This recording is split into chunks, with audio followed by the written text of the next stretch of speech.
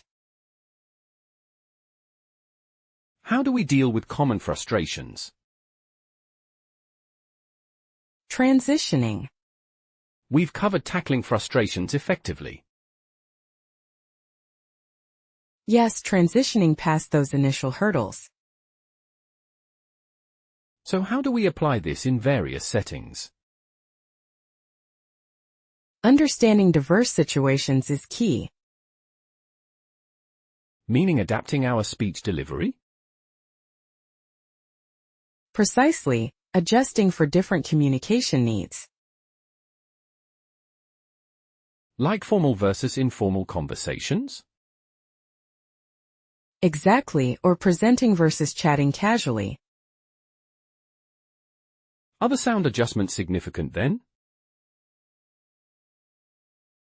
Subtle shifts improve perceived appropriateness. What if someone struggles with this? Practice specific scenario role-playing. How does that accelerate refinement?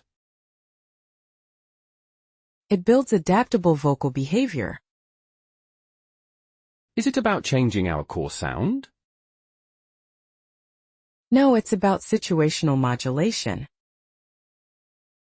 So, not a complete accent change? Just conscious control for clearer message. What's the ultimate benefit of this? Greater versatility in verbal expression. And minimizing potential misunderstandings? Absolutely, enhancing overall communicative power.